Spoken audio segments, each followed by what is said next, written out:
Hi everybody, Puffin here.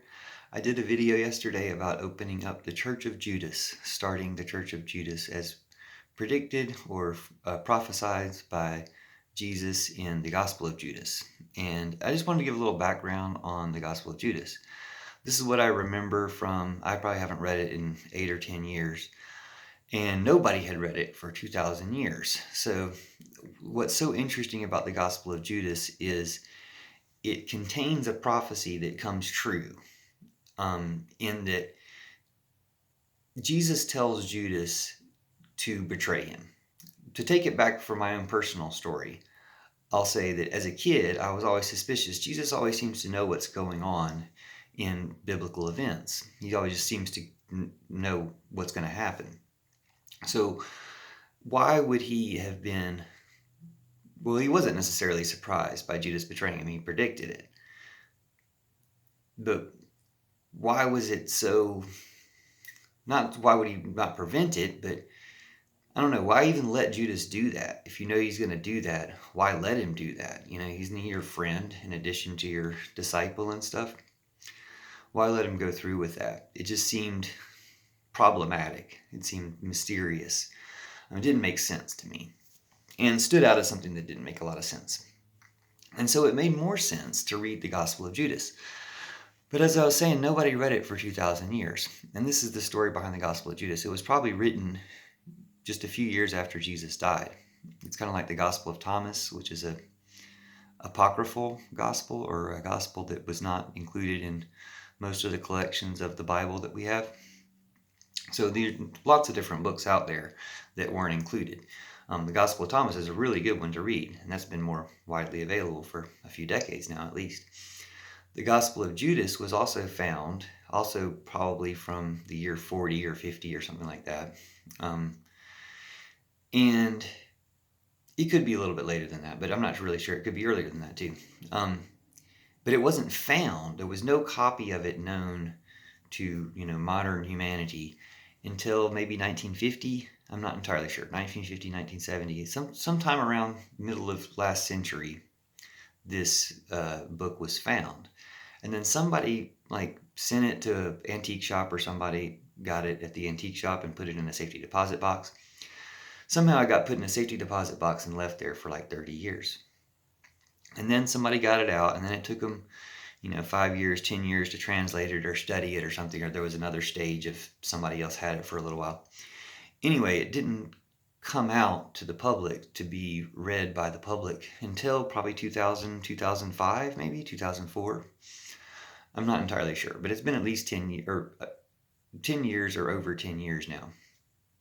Well, I'm sure it's been over 10 years because I'd already written about the Gospel of Judas in 2007 or 2008, maybe 2009. But whenever Lady Gaga's Judas song came out, I'd already predicted how that song also anticipated the coming Church of Judas. Now, just to explain the content of the Gospel of Judas, it's only about a page long, so it'd probably take you less time to read it than it would to watch this video. But my memory of it, again, because I haven't read it in a number of years, is that it's Jesus telling Judas, look, you're supposed to betray me or turn me into the authorities so that all of this storyline can be fulfilled.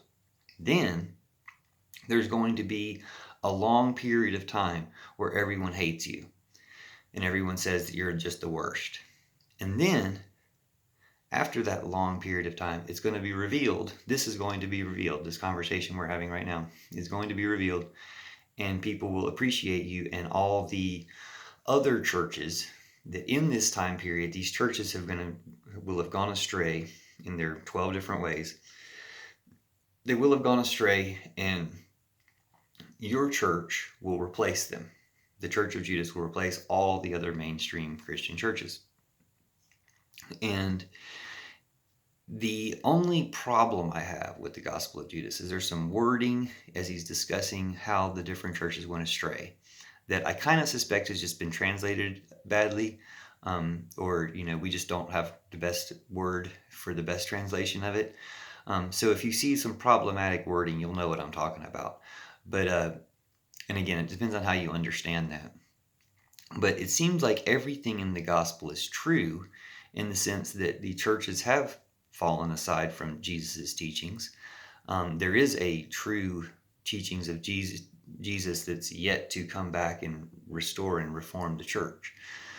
So that seems to be, due right now, but especially since he predicts this will be hidden and lost from people for a long period of time, eons or something, eras, some period of eras, which, it's been 2,000 years.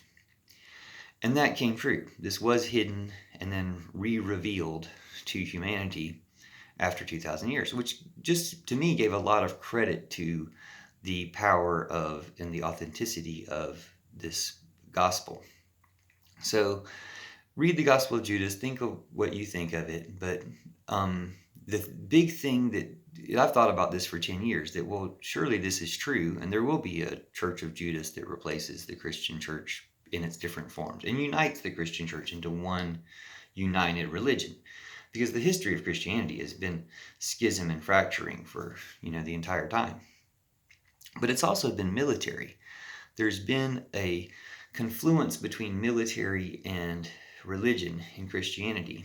And that's a problem. That's a sign of the corruption, because this is what I just realized yesterday after being aware of all this stuff for 10 years. I'd also been aware that there was a story, and this is what my previous video is about from yesterday.